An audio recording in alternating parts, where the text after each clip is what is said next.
Oh, welcome. My name is Sharon Colvin. I'm the Youth Services Consultant at the Vermont Department of Libraries, and this is my very first webinar. Woohoo! Um, this webinar is on process art, crafts time, and makerspaces. And the first thing you might be wondering is, what the heck do those things have in common? Well, I'm going to tell you. So my background is in education and cognitive development, so I have kind of a different spin on things. Mara Siegel has joined us as well, and she is the makerspace guru at the state. You may have seen her in conferences and trainings. And so I'm going to talk a little bit about how you facilitate these kinds of events and how you make sure that they are the best learning experiences possible. So I really want to hear about some of your experiences. Feel free to ask questions. If you have a microphone, feel free to interrupt me. That's no problem at all. If you don't, feel free to type questions into the chat box. I will be checking those, and I will repeat them out loud so that it gets recorded and everyone can learn from your questions and expertise. There are no dumb questions, I promise. All right. First of all, can we just admire this fabulous template? I was so excited about it. And this, my little word art. I know I have a new version of Office, and I was very, very excited about it. I get excited. All right, so we're going to talk about play first. And I think it's fair to say that play is the overarching theme here when we're talking about process art, crafts, and makerspaces. They're all things that we do in the libraries, and they're all an opportunity for play. Now, our society doesn't give a lot of weight to play, and uh-oh, someone's having sound problems. Erica, no! Is anyone else having sound problems? Because it might be me, or Erica, it might be you. Okay. So Erica, it might be your speakers.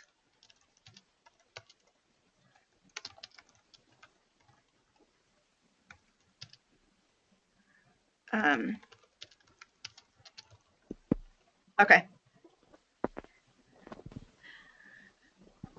Hopefully we can iron out the technical difficulties. I know it's hard when there's so much there's so much equipment, and it's always hard to know where the problem is. Hopefully it's not me. So we're going to be talking about play today. Play is a very serious thing.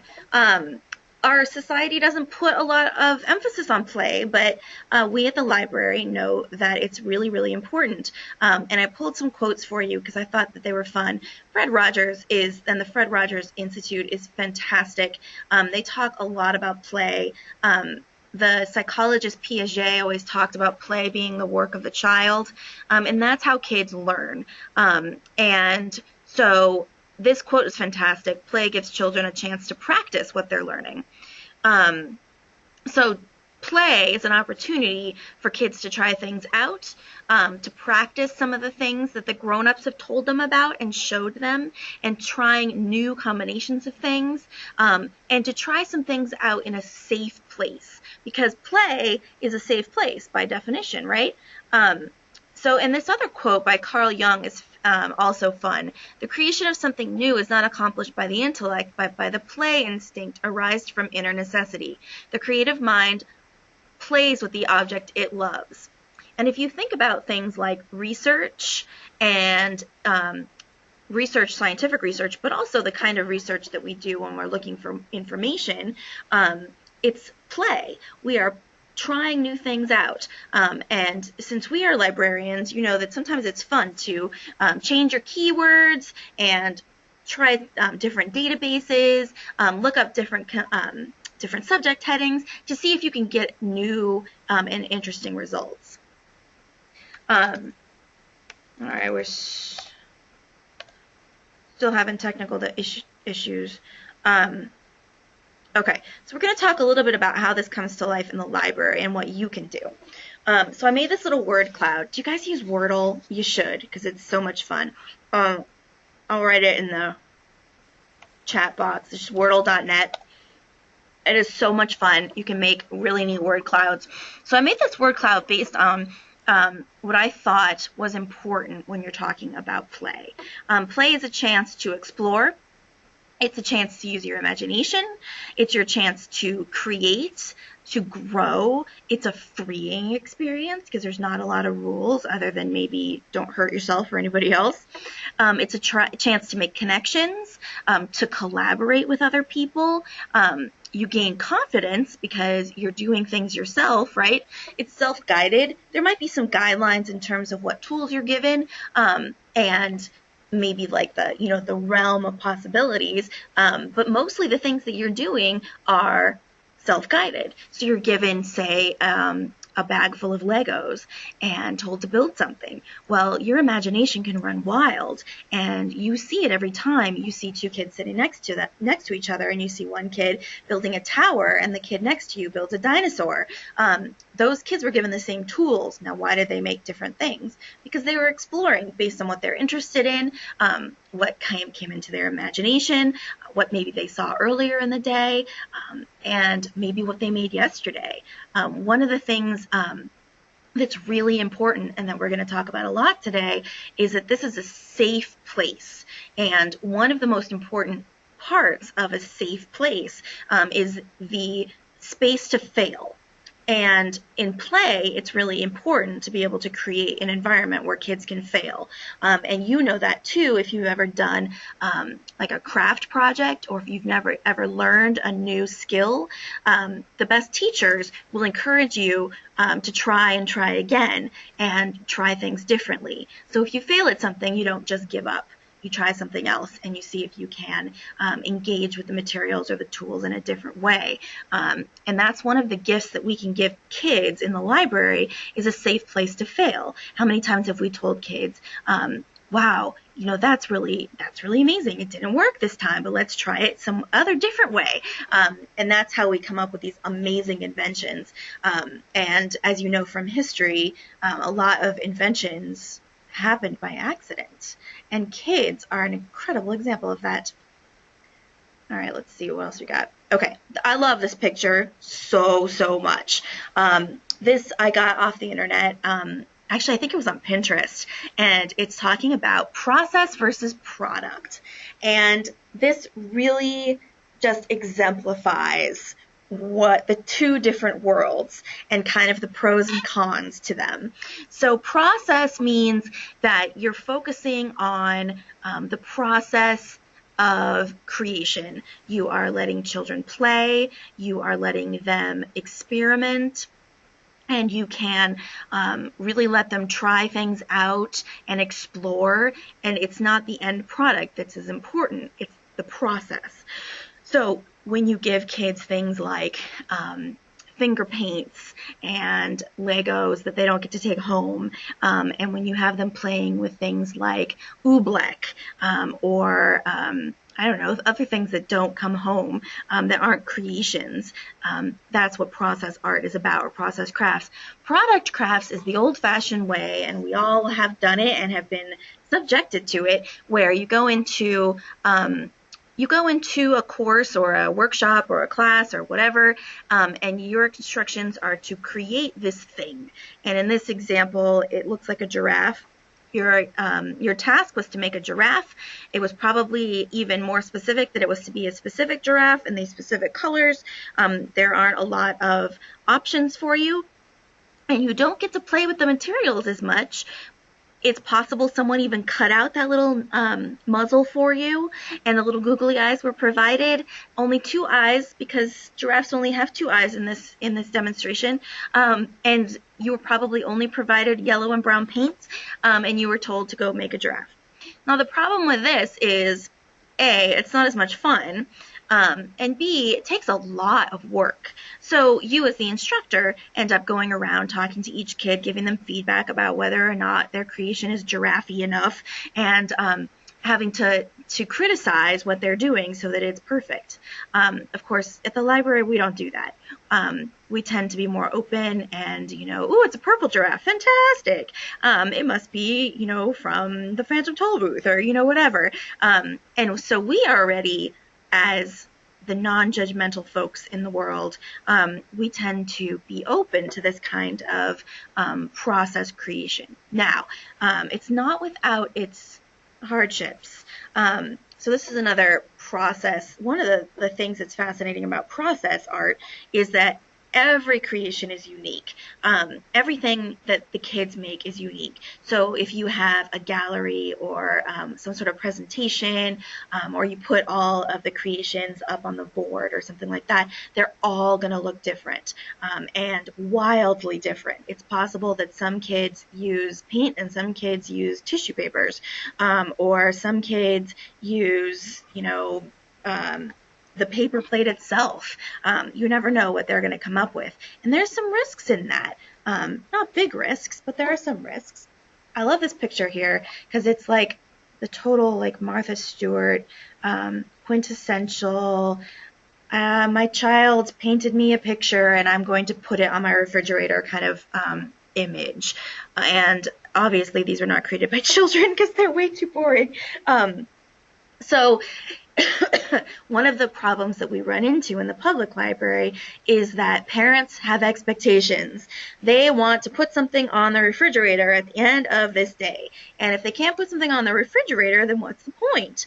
And we have problems where kids, especially early childhood kind of age, pre-kindergarten, preschool, they're expected to like give something at the end. Like at school, they bring things home. They're supposed to bring something home. And that's not always the case when you're doing an exploration activity. Like if you're playing with oobleck, you're not going to take oobleck home. It's so squishy. Or if you're playing with ice cubes or you're playing with sand, those things aren't going to come home with you. And the same thing goes with playing with art supplies. You may not bring it home with you, or if you do, it may not be the masterpiece that the parents are looking for. And that can lead to arguments and difficulties. The other thing is that if you want to make some group creation, like let's say you're making some giant monster and everyone puts it together, true, recipes for oobleck can totally go home. You're so right. Actually, I've done that a lot. Recipes are always a good thing to send home. It's one of the things that is hard is when you create things and you don't have something to set up. It's like, I don't know, there's some sort of like hesitation with what happens if my kid has nothing to show for this, and it can be kind of an awkward conversation. Some of the other problems on your end, and I've gone through this, there's some hardships. Planning can be hard. You have materials, but maybe if you don't know how you're going to use them, how do you know what to use? Of course, you can turn it on its head and say, we don't know how they're going to be used, so it doesn't matter what we bring in if we just bring it in and see what the kids use. But there's a loss of control there, and there can be some anxiety around that. What are the kids going to want? What are the kids going to need? What happens if they don't do something spectacular? What if it doesn't look like they're learning? What if it doesn't, what if they're not having fun? So the other problem is supervision. When you are doing this kind of project, you need to have people around to make sure that, there's tools available, that there are people to talk to them, to ask questions, and that there is an adult around who's not going to ruin the experience by saying that dinosaurs are not purple, and that they have to have two eyes, because that can be really hard. In the public library, sometimes parents can be a really big pain, and they need to be trained as well in this kind of project, and they need role models, and that can be really hard. That's when volunteers can be really helpful, either teen volunteers or adult volunteers. If you train them in these kinds of expectations, it can help. But it's hard because a lot of people are really stuck on the idea that kids should be leaving with a certain creation, and that the process isn't as important. But if you talk to them about it, it will make sense. But there's some work involved in it. So this is brand new. I wanted to show this to you in case you haven't seen it. So President Obama he made an announcement. He made the National Week of Making. He says, we celebrate the tinkerers, the dreamers whose talent and drive have brought new ideas to life, and we recommit to cultivating the next generation of problem solvers. Last year at the first ever White House Maker Fair, I called on leaders around our nation to join in sparking a grassroots renaissance in American making and manufacturing. Now, if I took the liberty of making some of these words red. And the reason for that is I think that they are really good key words. Tinkerers. I love that word. Tinkering is fantastic. It goes along with creating and sorry, I'm keeping an eye on the technical issues. I am recording this, so if this is a pain, so tinkering is a really good word. It's non-judgmental. It doesn't have like an end point. It's playing, seeing what happens, exploring your materials, exploring your ideas and seeing what happens. Dreamers, I love that he used that word. Dreamers, people like engineers, people who are in science, people who do research, who are dreaming of new things. It's all about new ideas, and I love the word problem solvers. We want good problem solvers in our schools and in our communities. It's a huge skill for school and for life, and kids need to flex those muscles. Problem solving is not something that can happen only in a math class or only in a science class or only on a piece of paper or on a test. It's something that can happen in the library when you give them a pile of Legos and say, let's see what happens when you put these together. How high can you make it? How come you can't make it any higher than that? Can you put these two pieces together? Why? Why not? Let's see. It's a really, really special experience. So I just want to take you to the website if my connection allows me to. I'm going to send all of you guys this this presentation, so don't worry. So this is the website, the White House website, obviously, and the new commitments in support of the President's Nation of Makers initiative. And so there's some really good stuff in here in the importance. And if you start reading through this, you know, the fancy stuff about 3D printers and tools and STEM, that's a little intimidating. But if you dig into it, really the basics are all the same. It's all about exploration. It's all about discovery. It's all about trying new things out. It's all about having a safe space to try and collaborate and see what happens and explore. And it's all about play. It's all the same thing. It's not, they don't necessarily use the same words, but it is all the same thing, which is wonderful. So we're going to talk a little bit about maker spaces.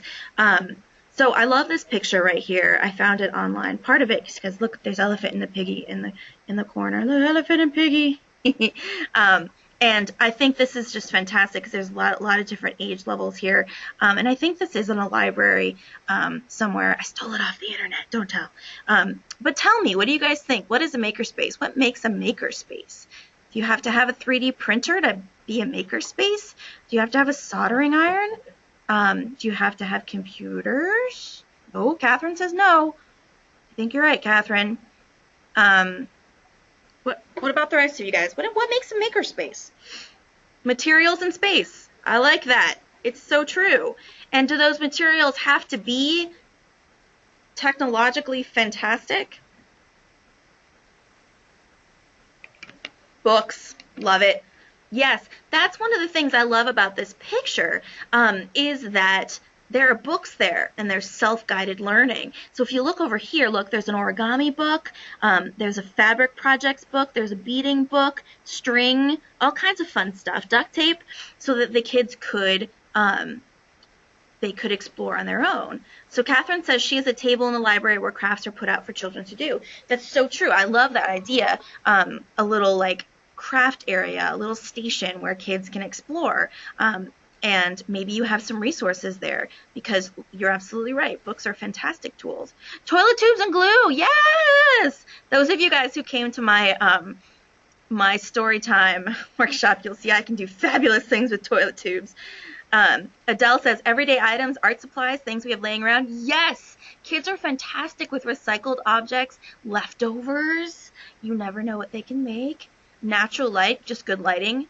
You're very right. You need good light. And I love, I think it's Bennington has a little like an experience place station in their library that's right by a window, and I love that idea of having a window because it makes it like a little artist studio, like somewhere you'd want to curl up and write or create. And even this space, you can see there's like the funny ball chairs. Obviously, this picture is fantastic. We don't need to copy it.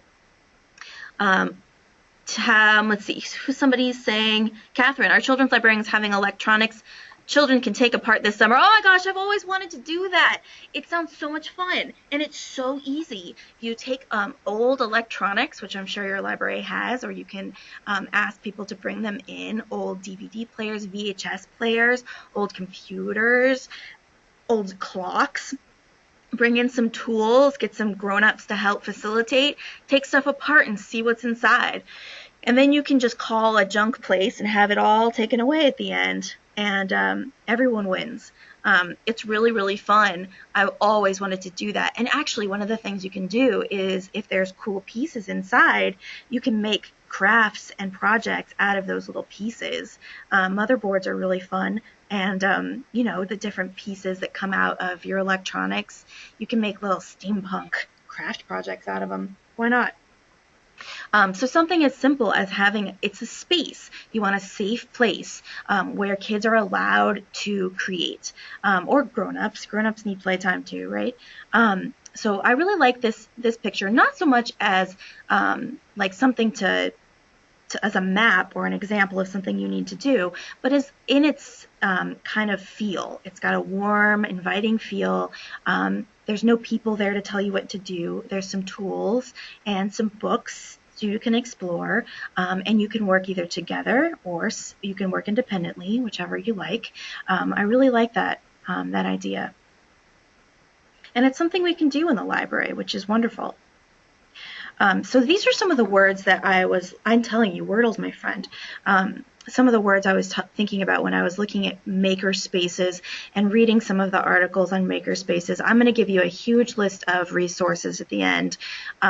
So some of the things that happen in maker spaces are reimagining. See how something works, collaboration, experimentation, taking things apart, tinkering, exploring, improving.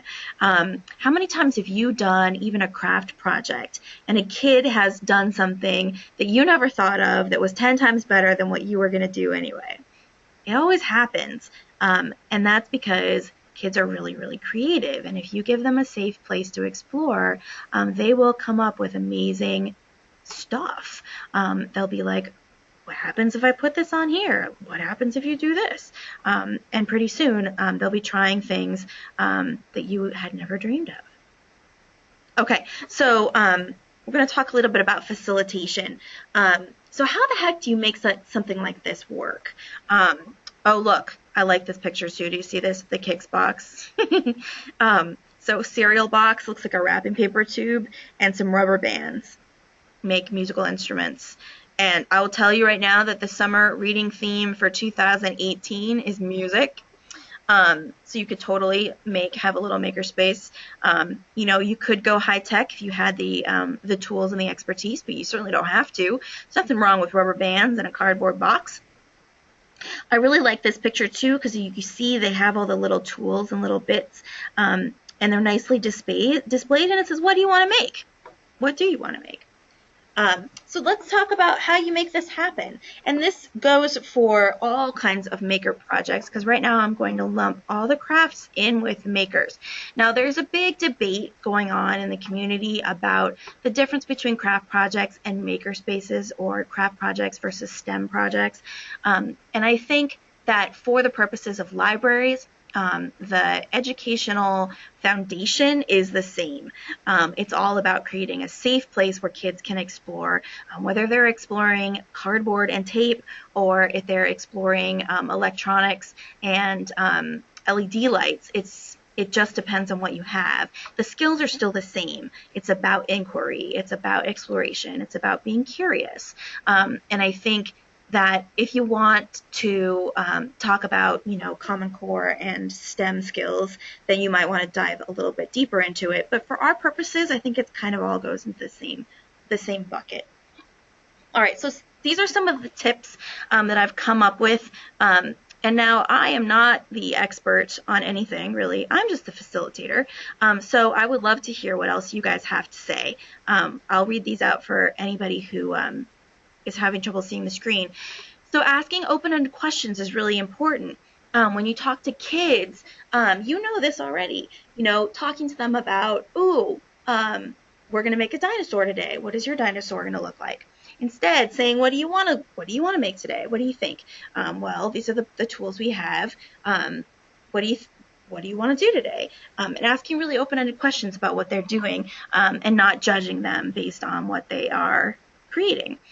Encouraging creative thinking. And we do this every day in the library.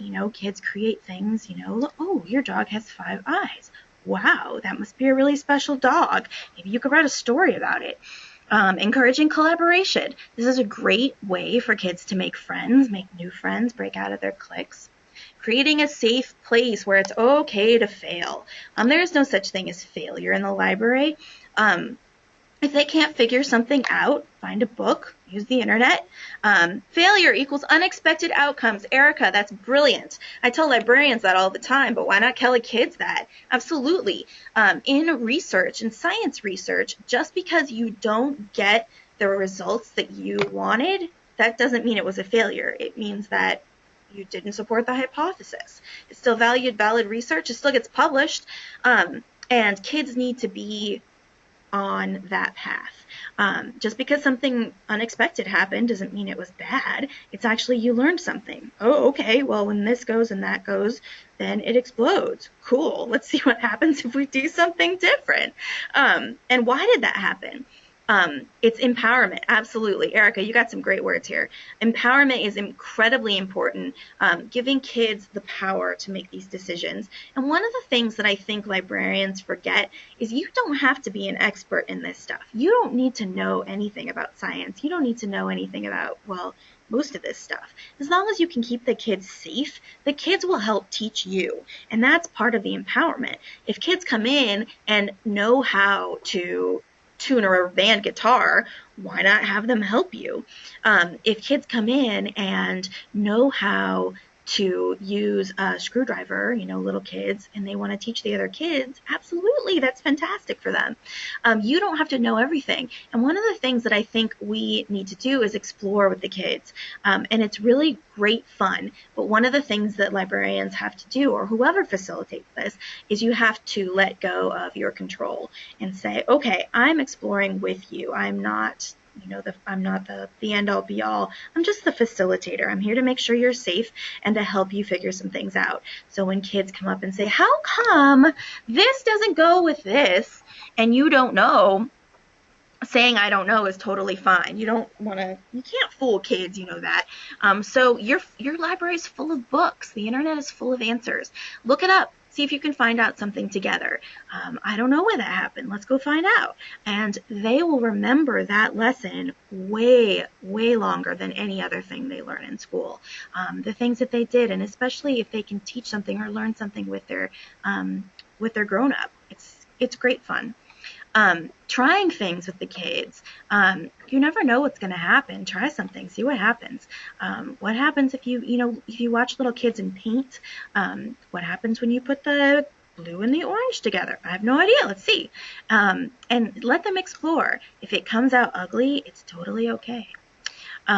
Supplying tools and ideas, but not results. That's one of the great things I love. Like I keep saying, I love this picture. I just find it inspiring. There are no finished products there.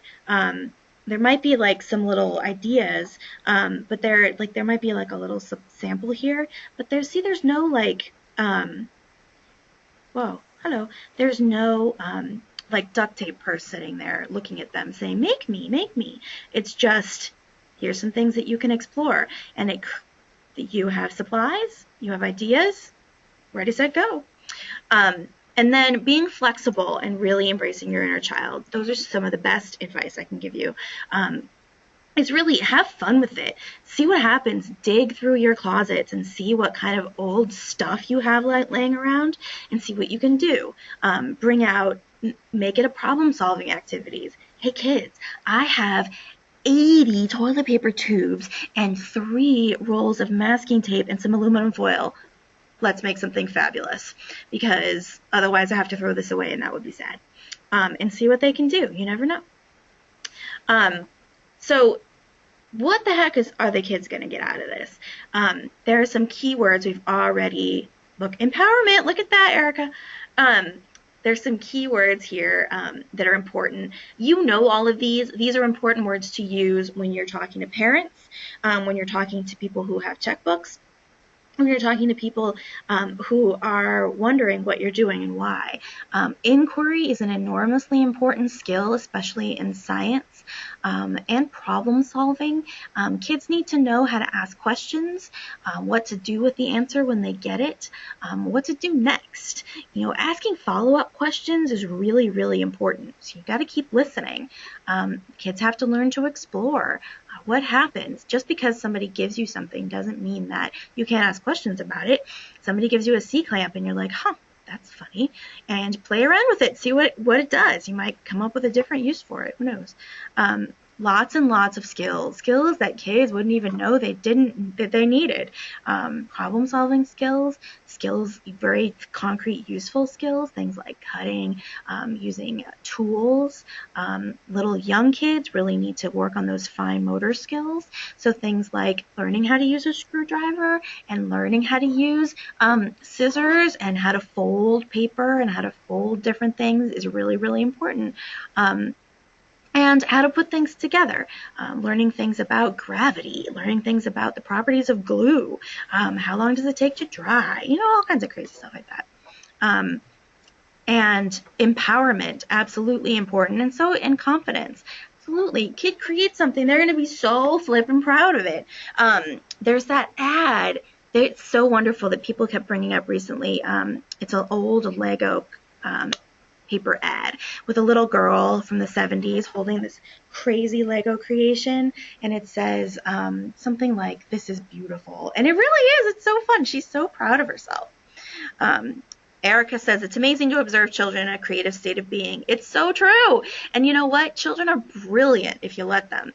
They come up with things that we would never think of because we are bound by adulthood. Well, some of us more than others. So we have expectations for ourselves. We have things like our image to think about and safety. And last time I used a pair of scissors, I cut myself, so I may not want to use them again. Things like that we worry about all the time. Making a mess, we're always thinking about, oh, I'm going to have to clean this up afterwards. Kids don't have that. So they're going to be able to throw it all to the wind and just have fun, which is amazing. And that's where all of this is really, really important. Pride goes along with that. Kids are going to be incredibly proud by what they make, whether they take it home or not. One of the great things is if you have a group project or something that, like, have them help you decorate the children's room, they'll come back and visit and be really proud and say, I made that. Look, it was my idea to make tinfoil stars. And look, they're over the librarian's desk. That's amazing. Engagement is really, really important.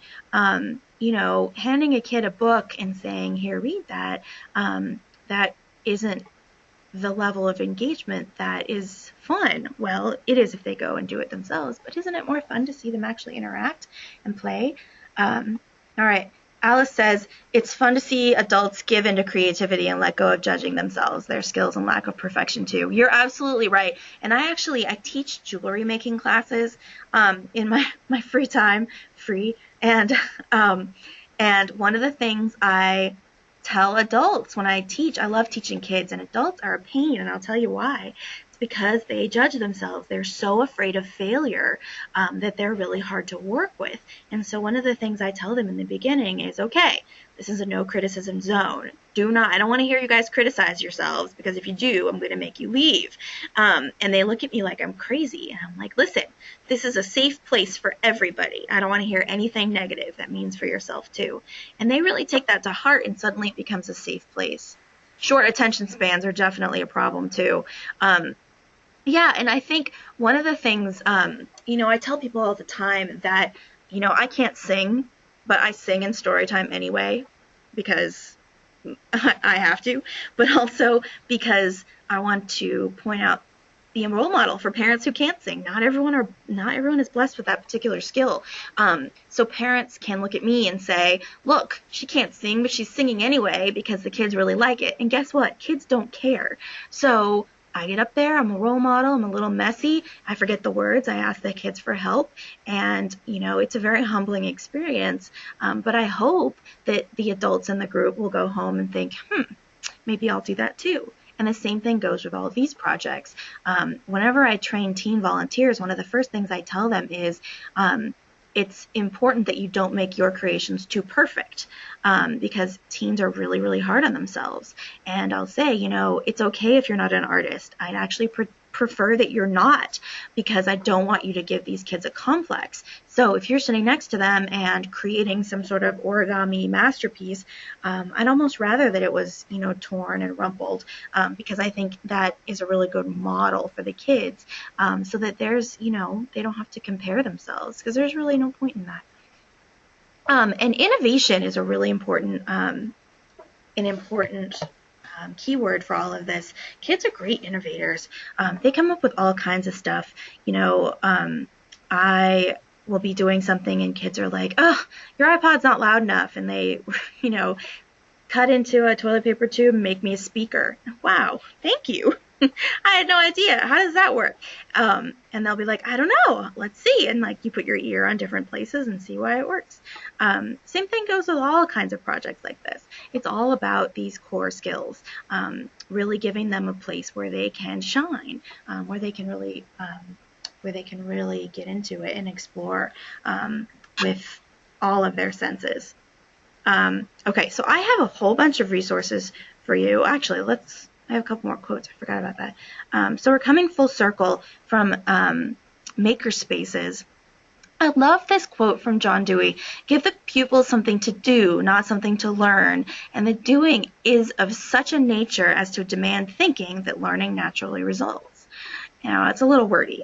I'll give you that. But it's true. If you give the kids something to do, like, here, take this apart, see how it works, or here, make something, kids are going to learn things, and those skills are going to stick, rather than, here, go learn gravity. That it's not going to stick. And two, I like this quote too. Too often we give children answers to remember rather than problems to solve. And I think that goes for us as well. I'll remember things way better if I solve it myself. I like to learn things on my own, and I will remember it.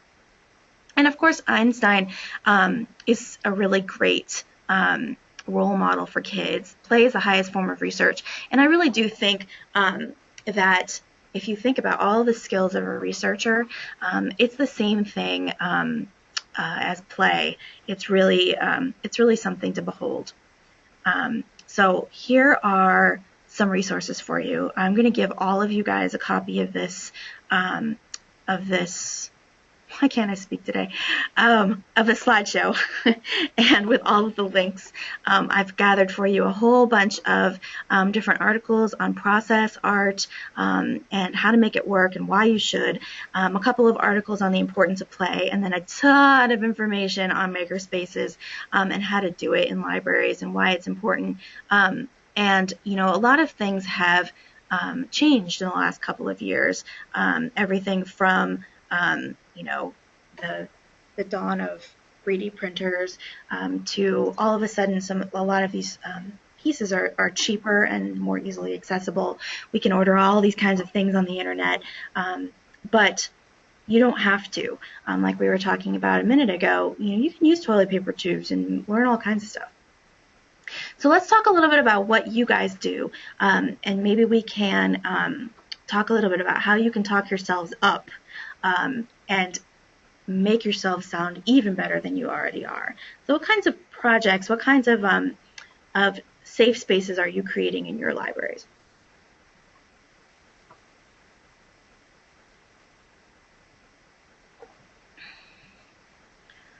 Nothing? I call shenanigans.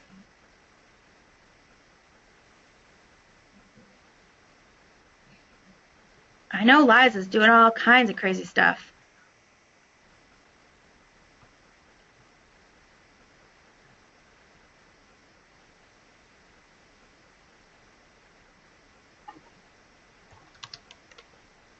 Lego challenges. Brilliant.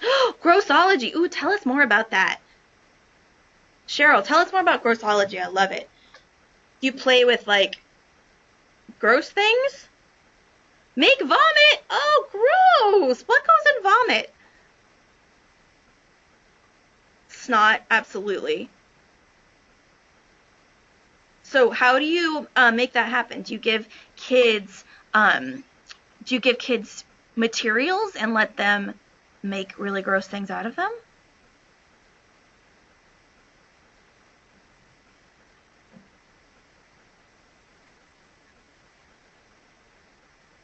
Can you hear me, Alice?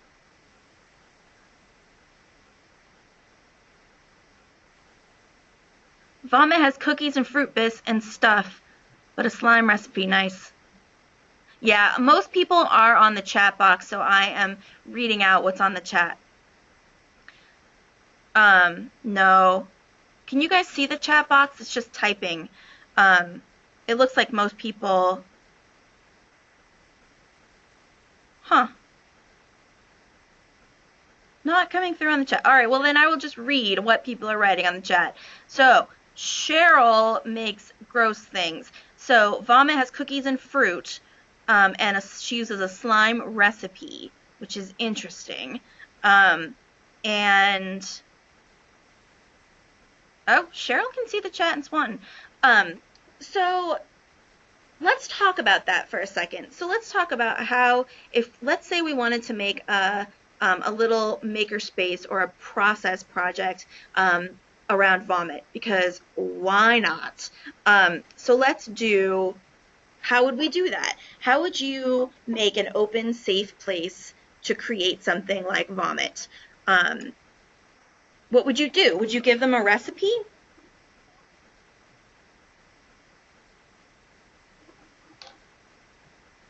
Anybody?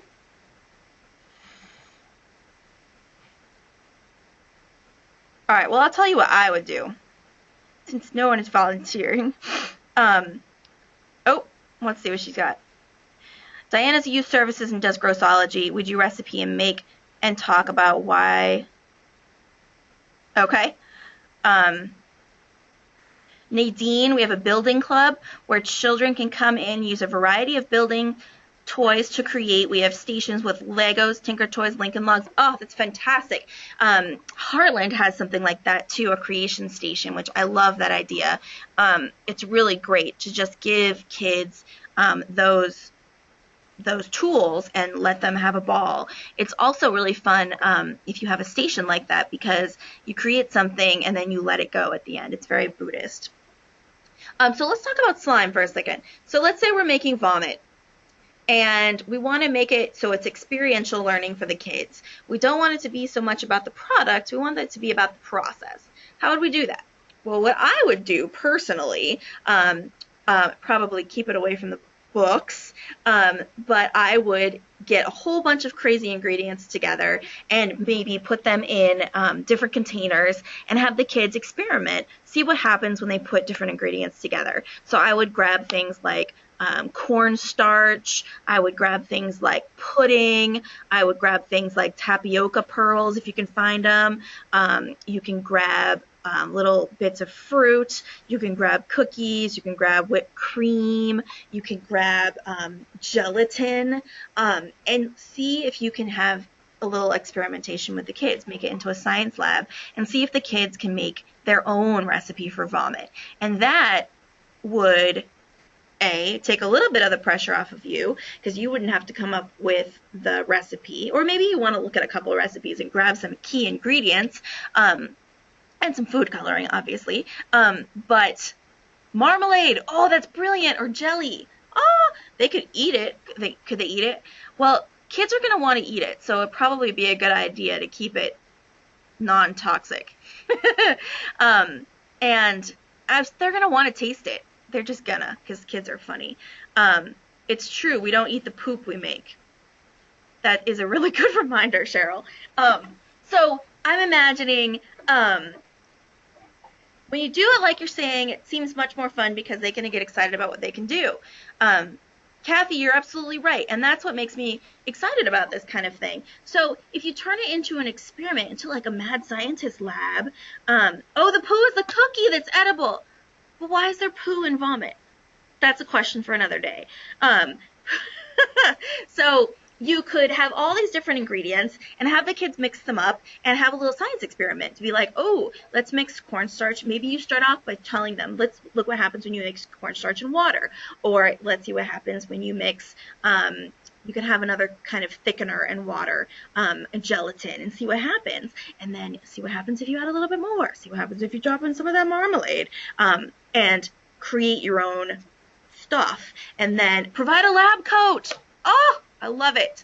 So they could wear a lab coat. They could wear safety goggles if you want to.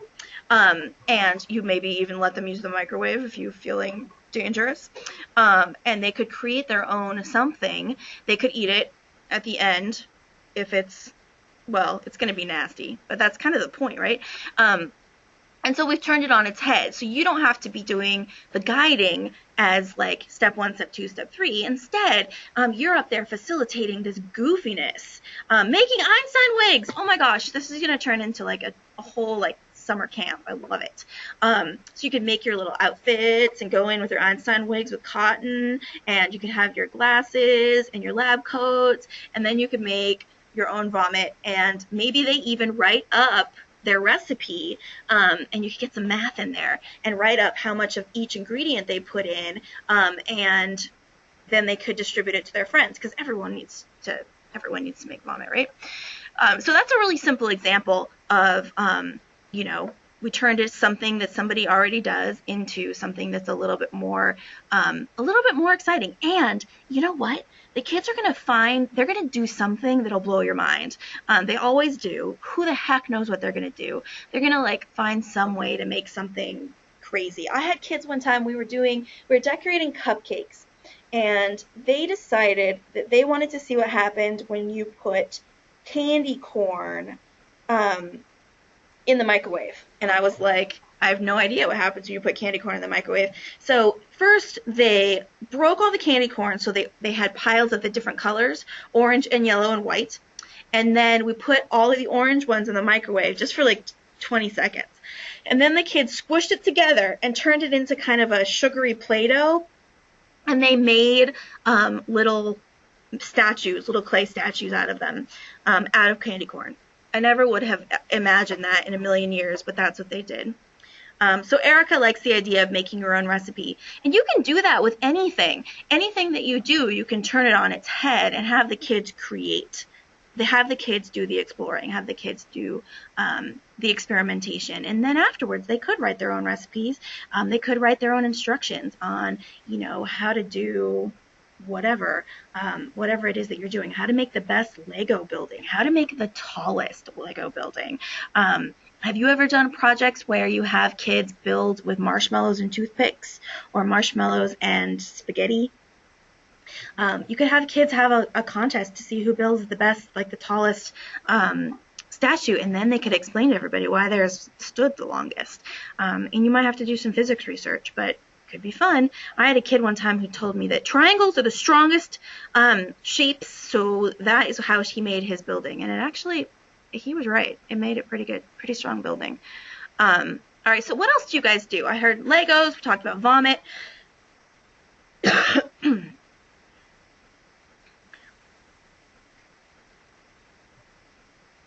We talked about taking things apart. What else is everyone up to? Does anyone have anything fun planned for the summer? I know you do.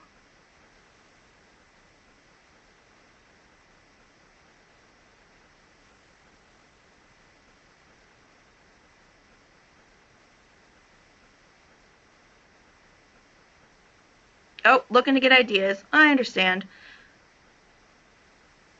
Engineering kids. Give each kid a mystery bag with things to build, and they have to make something. I love it. That's phenomenal, Cheryl. I love that idea. A little grab bag full of mysterious things. Oh, Diana, I'm sorry, I forgot that you were logged in. Um, Thank you, Diana. I know you've reminded me, and I'm crazy. Um, Getting little grab bags is a great idea. It's also a great rainy day activity. So if you're not planning to have an activity, but all of a sudden you're flooded with kids, you could have these little grab bags at the ready and hand them out and say, build something, see what happens. I'm imagining some crazy stuff in there. You could have, what's in the grab bags? Let's see. She has a huge file. Oh, this is somebody else. Kathy's saying she has a huge cabinet in her back room with tons of supplies that we don't use very much. Putting many of these things out periodically, we could actually use the things we bought and have the kids make whatever. You're absolutely right. They are really good at cleaning out your closets. Rube Goldberg Day. Oh my gosh, we need to talk about that. Popsicle sticks, rubber bands, glue, index cards. I love it. Pipe cleaners are great for this. Rubber bands are a great idea, although supervised. You don't want them flicking them at each other. Glue is fantastic. You might have old file folders in the back. Boxes are great. Pom-pom. It's so true. You could do pom-pom launching with the rubber bands. I think Rachel in Virgins did something like that. With Nerf balls. Yeah, it was kind of crazy. But you could totally do pom-pom launchers. You could have a program where you give kids a whole bunch of stuff and they have to create a pom-pom launcher that launches pom-poms the farthest and see what happens. I bet they would create some awesome contraptions. Give them some rubber bands and some cardboard, some tape, and put them into little teams or groups and say, go for it. The whole point is to get the pom-poms to go as far as humanly possible. A marble run contest to see how far. Yes. How many have you, I bet a lot of you guys have made marble runs or roller coasters or some kind of, Rube Goldberg machines are a little advanced. We'll talk about those in a second. But things where you have tubes. And tubes are really easy to get your hands on because during the holidays, everyone has the tubes from their wrapping paper, and those are really fun. And then paper towel tubes and toilet paper tubes. Make sure you have a space to put them because once you ask, people will bring them in droves. And you can have the kids tape them together or glue them together and make a big path for marbles. I really want to do that in my office. I miss the kids. So you could build them and then have a contest. Absolutely. And you could have them use different materials, like you could use magnets or marbles or bouncy balls. You could use silly putty. All right, what else got? Diana says we only give 2 tubes, and they have to figure out how to use the index card and sticks to make it longer and higher. Ooh, I like it. That's some really good problem solving. So tell us about your Rube Goldberg machine. You do a Rube Goldberg day. Does everyone know what Rube Goldberg is? I bet there's some really fun pictures online. I'll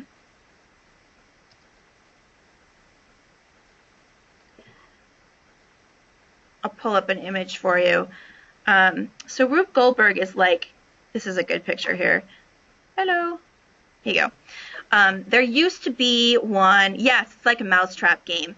There used to be a couple of really gorgeous ones in Logan Airport in Boston and the Museum of Science. So it's an elaborate machine to do a simple task, which is an excellent definition. Basically, what happens is, and if you can see this, it starts, this one looks like it starts here with a little boxing glove. And you punch it, and it grabs this bowling ball, which tips over the pin, which makes something else happen, and then I can't even tell. Oh, it opens the bird cage, and it flings some ball down, which flings this way, which flings this way, which flings this way, which knocks over a whole bunch of bricks, and then this axe chops a string, which makes this fly in the air, and then makes this go over, and this, oh right, and this falls, and it pulls on the light. So this whole machine right here is to turn on a light. And it goes through about 18 different steps from start to finish. It's really fun. If you've ever seen the movie Back to the Future, he has some really good ones just to make coffee. So you can have the kids try to figure out how they would do this, put together like an elaborate machine where you start at one place and then it makes other things happen. The simplest way to do it is to line up a bunch of books like dominoes to all fall down and maybe knock something off at the end. Oh, they're going to pop a balloon. Oh, that's fabulous. I hope you get a lot of kids for that because that is really fun. Yeah, that's really, really fun. If you look up Rube Goldberg machines, they're a lot of fun, and they are a perfect example of this kind of makerspace skills because, oh, the pictures online are not that great. But I bet you have seen them before, and kids can do really great stuff. There used to be an old piece of software that was like this. I don't remember what the game was called, but you could put the things together and the kids could play with it. So it's all about cause and effect. It's about reactions. It's about, having one thing do something that affects another. It's a lot of really, really good fun and so simple. You can make a Rube Goldberg machine just out of your trash. Just grab recycled materials from everybody. And if you have fancy makerspace stuff like LED lights or magnets, things like that, you could make it more high tech, where at the end it connects two leads and it turns on a light. Or at the end you use a magnet to pick something up. You could do all kinds of fun things, but it doesn't have to be that way. It could be completely trash driven. It doesn't have to be super fancy. All right, what else is everybody else thinking about? Maybe we should talk about what kinds of materials you have sitting in your back closets.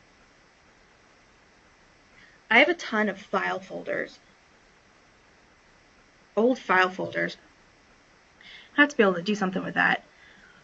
Actually, the library where I'm at the middle school, the Middlebury Union High School, and the librarian here uses file folders for like reader's advisory, book talk kind of thing, where she puts a copy of the book cover on the front of the folder, and then you open it up and it's got all sorts of information about the book inside, and she puts them out on the tables so that kids can see what the book is all about without the book being available, which is kind of cool. All right, anybody else?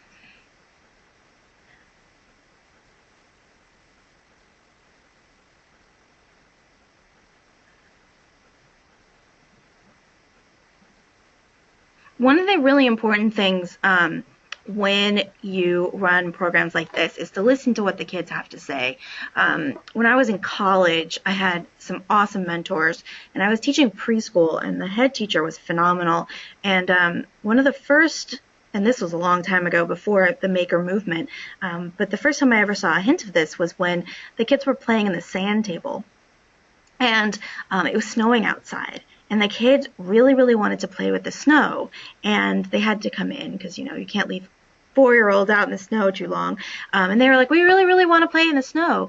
And so she's like, okay. And so she brought in some snow, like a bucket of it, and said, okay, let's play with it.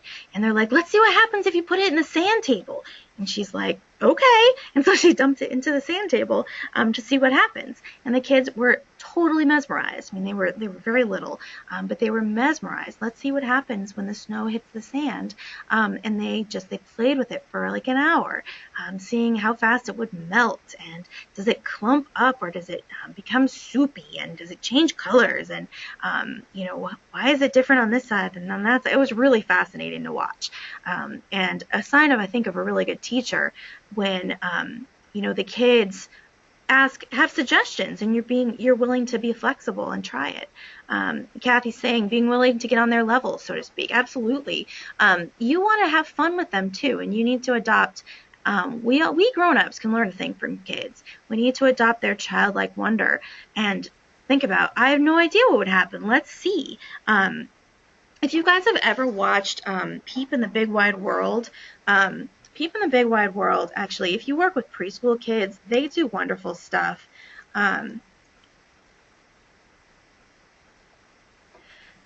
Here it is. Peep in the Big Wide World is a National Science Foundation project, and if you work with really young kids, this is a great place to go for project ideas.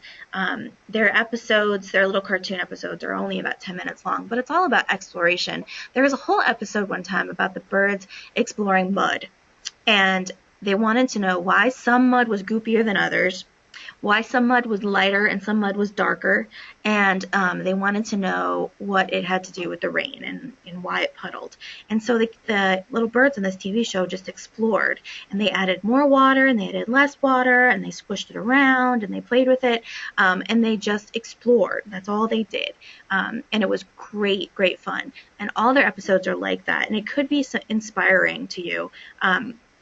If you open your mind a little bit and just watch some of the playfulness, I think it could help you if you're working with the real wee ones, because there's a lot of stuff you can do, and you can see there's a lot of different categories in this website, things like light and color and sounds, measuring.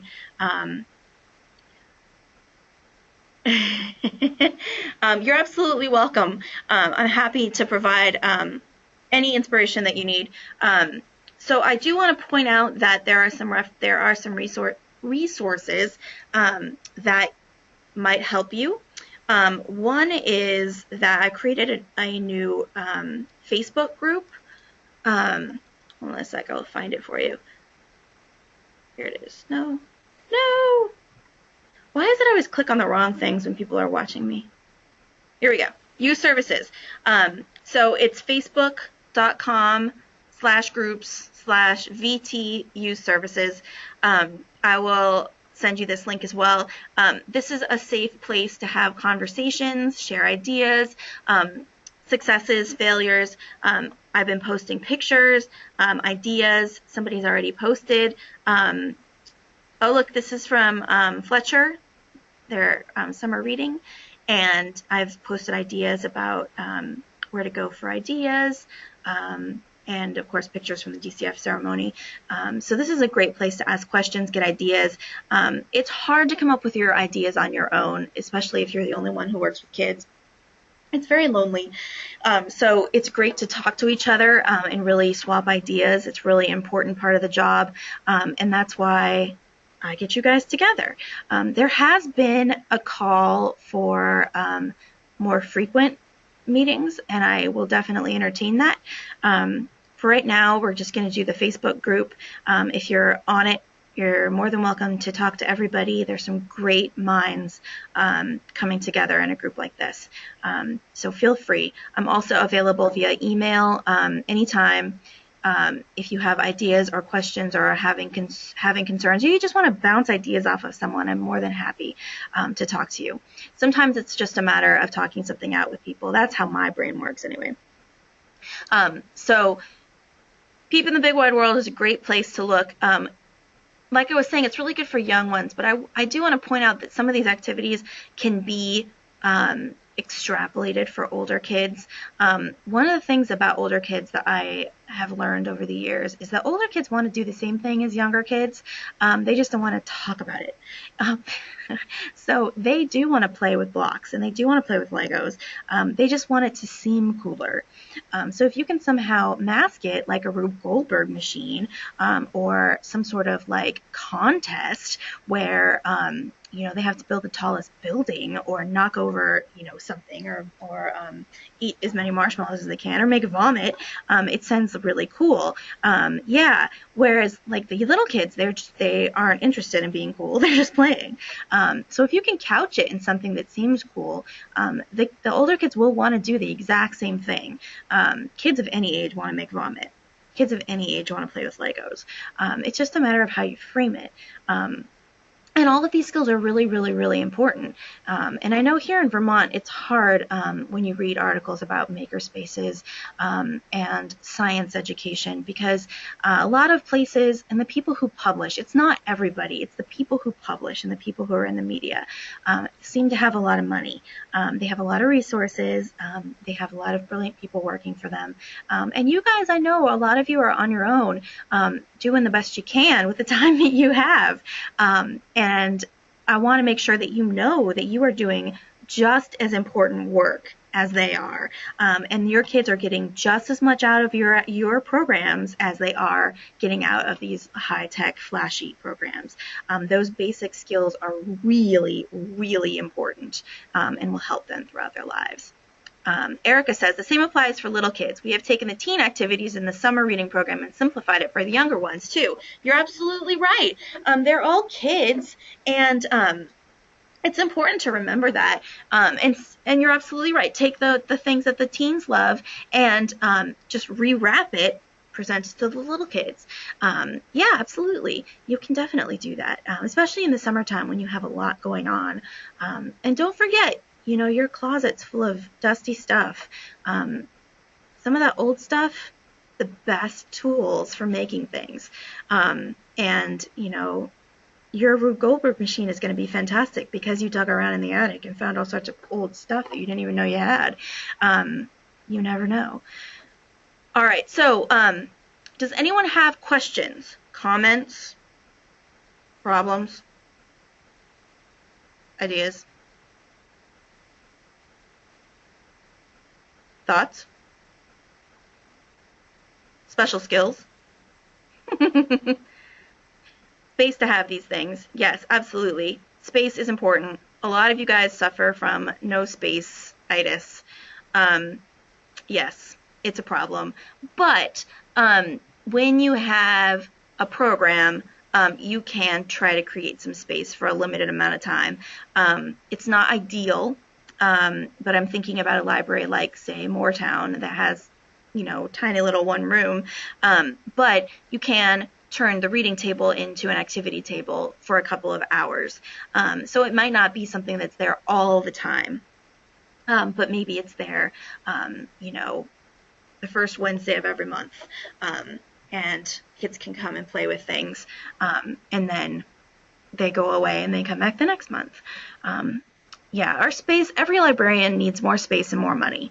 No matter where you are, every librarian needs those things. Yeah, multi-purpose spaces is where you guys are at, and you guys are good at it. I know it. And it's important to remember that you're doing great work. Make sure to give yourself props for that. You do a lot in those spaces. And, you know, you're not going to make everyone happy all the time. Someone is always going to want that book that's behind the craft table. But it's cool. You can all work around it. Yes, Erica says she's inspired to play more and move the furniture around. Absolutely. And Diana says, take it to the park if it's near your library. And load up tubs and go. That's a really, really smart idea. I know some of you guys have open space near you, and that is a total gift. If you have open space, do it. Go outside. You guys have, if you have open space, then you can play with things like water. You can do those awesome like fire relay races where you have a bucket of water and you're trying to get it to the other side, but you have to carry it in little 1-cup measuring cups and see if the kids can figure out how to do it. Cleanup is super easy when you're outside, and you can play with things like shaving cream and vomit and water balloons, and maybe you do a Rube Goldberg machine and use water, or maybe you do a activity with a hose, or maybe with the little kids you have like an ice melting race, or you know, you can do ice painting with ice. You can do water painting with water and ice and make designs on the asphalt. Or if you have grass, you can set up your activities out there. Why not bag up your Legos and take them outside, see what happens. The worst thing that's going to happen is that it's not going to be like you imagined it to be. But as we discussed before, that doesn't mean it's bad. So So let's hope we have a great summer with lots of fantastic weather for this kind of stuff. Oh, some great advice. Smile. If a child sees you smiling, everything is fun. That's so true. And that's one of the things working with kids, and you know this, like, if you are calm and happy, the kids will be too. So try not to sweat it. You know, if it doesn't come out exactly the way you want it, don't let it show on your face. Try to look on the bright side. Wow, I had no idea that Legos could go sideways. I had no idea that yellow shirts were see-through. You know, like, who knows? And then you fix it and you go along your way. And if kids are looking to you for your reaction, and if you're having fun, they're going to have fun. And let them teach you things. You never know. All right, let me go through the attendance list, make sure I can give everybody credit. Did I miss anybody? I've got 14. I think I had 14 coming in.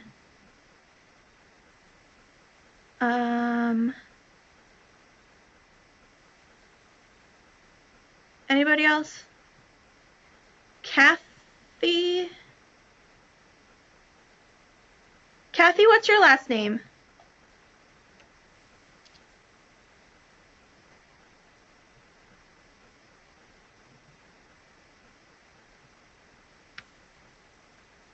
Fabulous. Make sure you guys get credit. All right, so everyone should be on this list. You're absolutely welcome. I will be emailing you guys as soon as I get back to the office tomorrow. I will email you guys a copy of the slides, and I will also send you a link to Peep in the Big Wide World, because you have to see Peep. It's also PBS, so it's license free. You can use all of their stuff. It's totally legal, which is ideal. I don't work for them, I promise. And anything else that you need, please look through the resources. I will send them to you. There's lots of really good information there, ideas to get you inspired. And we can do this more often if there's a demand for more discussions together, put our heads together. Just let me know, and I can see if we can put together a little chat. And I want to see what you guys are doing this summer. So I'm going to be contacting a lot of you guys to come and play with you guys this summer. I want to see what you're up to and take pictures. So hopefully I'll see you guys soon. Thank you for coming.